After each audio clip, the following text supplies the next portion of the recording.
বঙাইগাঁও বিধানসভা সমষ্টিৰ উপনিৰ্বাচন অনুষ্ঠিত হ'ব এই কথাটো আপোনাসকল ইতিমধ্যে অৱগত আৰু আপোনাসকলৰ যোগেদি অসমবাসী ৰাইজক ইতিমধ্যে আপোনালোকে অৱগত কৰিছে।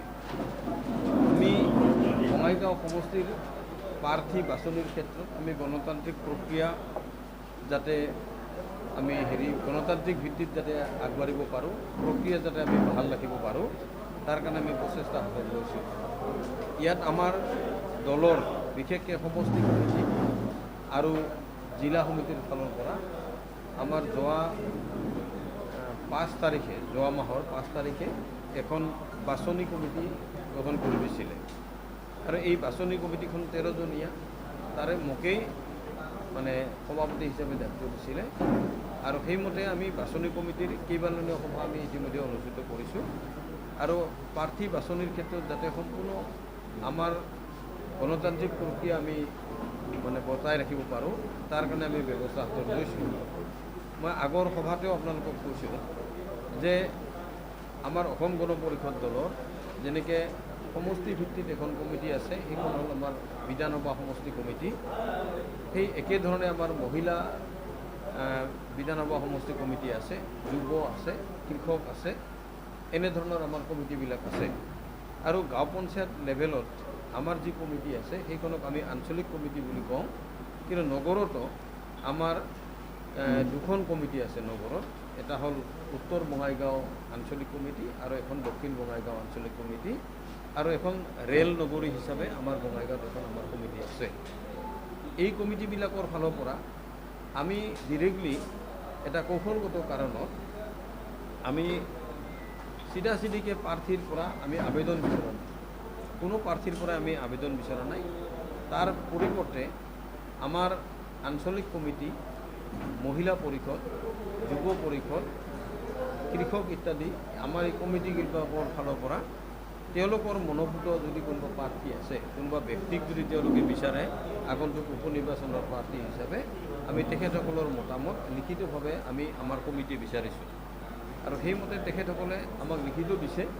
কিন্তু আমি অসম গণ পৰিষদ দল উপনিৰ্বাচনত আমি বঙাইগাঁও সমষ্টিটোতে আমি খেলিম, কিন্তু অসমত 5টা বিধানসভা সমষ্টিত যিহেতু উপনিৰ্বাচন হ'ব আৰু আমি দলগতভাৱে আমাৰ মিত্ৰজোঁটৰ ফালৰ পৰা একেলগে 5টা বিধানসভা সমষ্টিৰে নিৰ্বাচিত প্ৰাৰ্থীবিলাকক, বাছনি প্ৰাৰ্থীবিলাকক আমাৰ ঘোষণা কৰিম।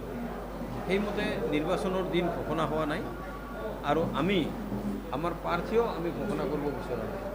গতিকে আমি আমাৰ যিখিনি কাম ইতিমধ্যে আমাৰ বাছনি কমিটিৰ কামখিনি আমি সম্পূৰ্ণ কৰি আমি কেন্দ্ৰীয় কমিটিলৈকে তেওঁলোকৰ বিহিত ব্যৱস্থাৰ বাবে, তেওঁলোকৰ অনুমোদনৰ বাবে আমি প্ৰেৰণ কৰিম আৰু একেলগে উপনিৰ্বাচনৰ 5টা সমষ্টিৰ প্ৰাৰ্থী যিদিনাখন ঘোষণা হ'ব সেইদিনাখনে যাতে বঙাইগাঁও সমষ্টিৰ প্ৰাৰ্থীগৰাকীও ঘোষণা হয়, তাৰ কাৰণে আমি সিদ্ধান্ত গ্ৰহণ কৰিছোঁ আৰু সেইমতে আমাৰ কেন্দ্ৰীয় কমিটিক আমি অৱগত কৰিছোঁ। আমি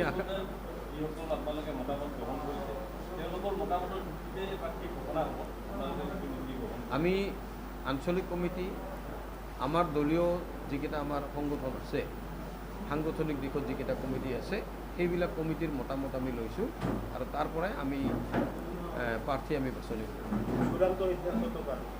চূড়ান্ত সিদ্ধান্ত আমাৰ কেন্দ্ৰীয় কমিটিয়ে ল'ব। আপোনালোকে কেইগৰাকী প্ৰাৰ্থীৰ নাম পাইছে? আমি এতিয়ালৈকে যিহেতু আমি এটা গোপনীয়তা ৰাখিব বিচাৰিছোঁ, যাৰ বাবে আমি সেইখিনি খুলি চোৱা নাই এতিয়ালৈকে। যদি 2টা নাম পঠোৱা হয় বঙাইগাঁৱৰ পৰা, তেতিয়া কেন্দ্ৰীয় কমিটিৰ সিদ্ধান্ত বেলেগ হ'লে আঞ্চলিক কমিটিয়ে মানিব? নহয়, সেইটো কেন্দ্ৰীয় কমিটিয়ে নিশ্চয় বিবেচনা কৰিব, নিশ্চয় বিবেচনা কৰিব। আমি সেইটো প্ৰাধান্য দিম। আমি এতিয়া উপনিৰ্বাচনৰ দিনটো নিৰ্বাচন আয়োগে কেতিয়া ঘোষণা কৰে তাৰ লগে লগে আমি এটা অনুমান পাম আৰু কেন্দ্ৰীয় কমিটিক, আমাৰ দলৰ কেন্দ্ৰীয় কমিটিক আমি জনাম যে একেলগেই ঘোষণা হ'ব। আজিৰ সভাখনৰ একচুৱেলি আমাৰ এখন সভাই নহয়। আজিৰ সভাত হ'ল কি, আমাৰ আঞ্চলিক কমিটিবিলাকে যে আমি বাছনি কমিটি কিমানলৈকে আগবাঢ়ি গ'লোঁ, কিয় আমাৰ প্ৰাৰ্থী ঘোষণা হোৱা নাই, আমিতো নাম পঠালোঁ, সেই কথাখিনি তেওঁলোকে জানিব বিচাৰিলে আমাৰ। আমি এই কথাটোৱেই ক'লোঁ যে আমি অকলে প্ৰাৰ্থী বাছনি কৰিব নোৱাৰোঁ। আপোনালোকৰ কাগজখিনি আমি আপোনালোকে পঠিয়াই দিয়া আপোনালোকৰ প্ৰস্তাৱটো আমি পাইছোঁ। আমি কেন্দ্ৰীয় কমিটিক এই কথাটো আমি জনাম আৰু 5টা বিধানসভা সমষ্টিৰ উপ নিৰ্বাচনৰ প্ৰাৰ্থী যেতিয়া ঘোষণা কৰিব আমাৰ মিত্ৰজোঁটৰ ফালৰ পৰা একেলগে আমাৰ যাতে ঘোষণা হয়, আমাৰতো আগতীয়াকৈ নহয়, এই কথাটো আমি স্পষ্ট কৰিছোঁ। নাম হ'ল যিবিলাকৰ নাম প্ৰক্ষেপ হৈছে আঞ্চলিক কমিটিবিলাকেহে ক'ব পাৰিব, আমি সেইটো ক'ব নোৱাৰোঁ।